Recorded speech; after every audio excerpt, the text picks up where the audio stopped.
Hello বাচ্চো, welcome to Biohack NEET প্রস্তুতির জন্য বাংলা ইউটিউব চ্যানেল। তো এতদিন দেখছিলাম এনটিএ স্টুডেন্টদের নিয়ে ছেলে খেলা করছিল, এখন কিন্তু কোর্টও স্টুডেন্টদের নিয়ে ছেলে খেলা করতে শুরু করেছে।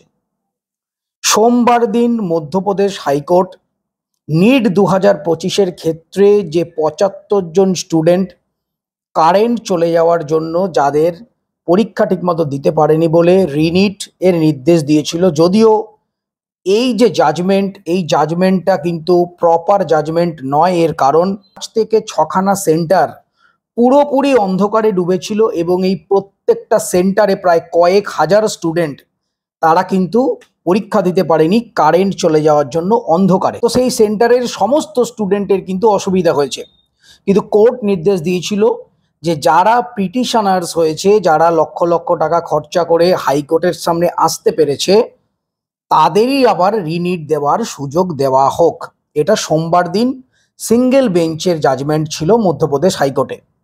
তো সেই মতো সব ঠিকই ছিল, কিন্তু পরবর্তীকালে ঠিক পরের দিন মঙ্গলবার এনটিএ মধ্যপ্রদেশ হাইকোর্টেরই ডাবল বেঞ্চে পুনরায় এই মামলাটা নিয়ে আর্জি জানিয়েছে এবং সেই আর্জির ক্ষেত্রে তারা বলেছে যে এই মুহূর্তে দাঁড়িয়ে যেখানে 22 লক্ষ স্টুডেন্ট রয়েছে, মাত্র 75 জন স্টুডেন্টের যদি রিনিট করানো হয়, তাহলে সেই 22 লক্ষ স্টুডেন্টের ওপর নাইনসাফি বলো বা অন্যায় করা হবে, এইটা কিন্তু বলেছে। এনটিএর এই একটাই যুক্তি 2023-2024 সাল থেকে আমরা শুনে আসছি, নিজেরা প্রথমত দুর্নীতি করবে, নিজেরা অন্যায় করে বহু সংখ্যক স্টুডেন্টকে টাকার বিনিময়ে গভর্নমেন্ট মেডিকেল কলেজে ভর্তি করবে, তারপর কোর্টের সামনে এসে বলবে 23 লক্ষ স্টুডেন্ট, 25 লক্ষ স্টুডেন্ট যদি রিনিট করা হয় এই 23 লক্ষ স্টুডেন্টের ওপর অন্যায় হবে, এই সব যুক্তি দেবে।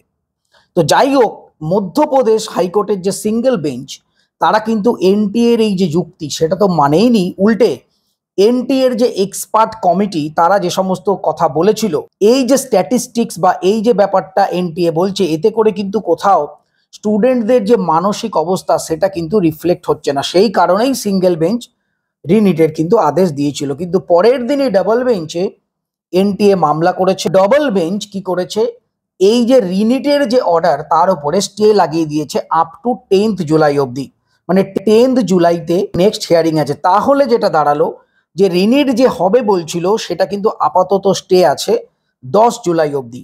ডাবল বেঞ্চ তারা বলে দিয়েছে যে আরও যে সমস্ত পিটিশনার্স রয়েছে, মানে এর আগে সিঙ্গেল বেঞ্চে বলেছিল যে 3rd জুনের আগে যে সমস্ত পিটিশনার তাদেরই শুধু কিন্তু করা হবে 75 স্টুডেন্ট, কিন্তু এই ডাবল বেঞ্চ কিন্তু বলেছে যে নতুন যে পিটিশনার রয়েছে, যারা নতুন করে পিটিশন করতে চাইছে, তারা কিন্তু এই মুহূর্তে নতুন করে পিটিশন করতে পারবে এবং সমস্ত পিটিশনগুলো কিন্তু 10ই জুলাই ফাইনাল হিয়ারিং হবে। তো রিনিট হবে কি না হবে সেটা কিন্তু এই মুহূর্তে ফাইনাল বলা যাচ্ছে না, কেননা ফাইনাল ডিসিশনটা আসবে কিন্তু 10ই জুলাই ডাবল বেঞ্চ থেকে।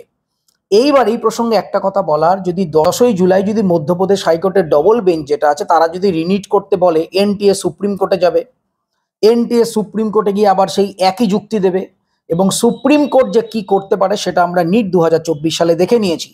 সুতরাং রিনিট হবে কি না সেটা কিন্তু 20 বাও চলে।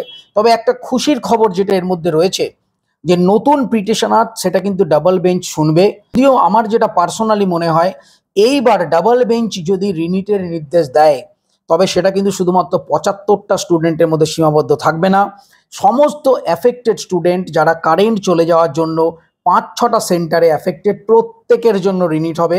বাস্তবে কিন্তু এটাই কিন্তু প্রপার জাজমেন্ট হওয়া উচিত, কারণ আমরা জানি যারা নিট অ্যাসপিরেন্ট তাদের প্রথমত ওই হাইকোর্ট বা সুপ্রিম কোর্টে যাওয়ার মতো অত অভিজ্ঞতাও নেই এবং তারা টাকা পয়সার ক্ষেত্রেও পারবে না।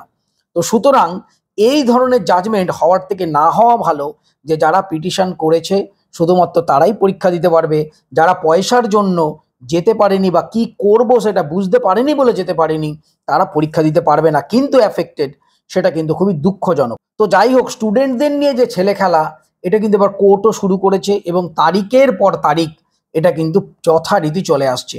তাহলে আমাদের রিনিট হবে কি না হবে এই টোটালটা জানার জন্য অবশ্যই 10ই জুলাই পর্যন্ত ওয়েট করতে হবে। 10ই জুলাই দেখা যাক কি আউটকাম আসে। তবে একটা জিনিস শিওর, যদি স্টুডেন্টরা হেরে যায় তারাও কিন্তু সুপ্রিম কোর্টে যাবে, যদি এনটিএ হেরে যায় তারাও কিন্তু সুপ্রিম কোর্টে যাবে। সুপ্রিম কোর্টে এবার কন্টিনিউ কেসটা, আবারও তারিখের পর তারিখ পড়বে। আলটিমেটলি কাউন্সেলিংয়ের কিন্তু ডিলে হচ্ছেই 1 থেকে 1.5 মাস, একদম কনফার্ম। এ ব্যাপারে কিন্তু পুরোপুরি নিশ্চিত। যদি রিনিট হয় সেক্ষেত্রে নিট হবে, প্রত্যেকের রেজাল্ট আবার নতুন করে আসবে, তারপরে কিন্তু কাউন্সেলিং স্টার্ট হতে পারে, এমসিসি কাউন্সেলিং নোটিফিকেশন করবে। এনটিএ কখনো কিন্তু স্টুডেন্টদের জন্য ভাবেনি, এখনো পর্যন্ত ডিনাই করে যাচ্ছে যে স্টুডেন্টদের নাকি কোনো রকম প্রবলেমই হয়নি।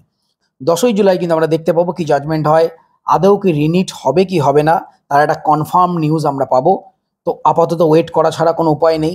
তবে কাউন্সেলিং কিন্তু ডিলে হবে এবং দ্বিতীয়বার রেজাল্ট আসার কিন্তু সম্ভাবনা রয়েছে, কেননা আমার পার্সোনালি মত ডাবল বেঞ্চও রিনিটের নির্দেশ অবশ্যই দেবে, এবং সেটা প্রত্যেকের জন্য, 75টা স্টুডেন্ট নয়, যতগুলো সেন্টারে কারেন্ট চলে যাওয়ার জন্য প্রবলেম হয়েছে ততগুলো সেন্টারের প্রত্যেককেই কিন্তু রিনিটের সুযোগ দেওয়া উচিত, এবং আমার পার্সোনাল ধারণা কোর্ট হয়তো সেটাই করবে। তো সবাই খুব ভালো থেকো, মন দিয়ে পড়াশোনা করো, চ্যানেলটা অবশ্যই সাবস্ক্রাইব করে নিও নিট রিলেটেড ইনফরমেশন এবং পড়াশোনার ভিডিও পাওয়ার জন্য। টাটা।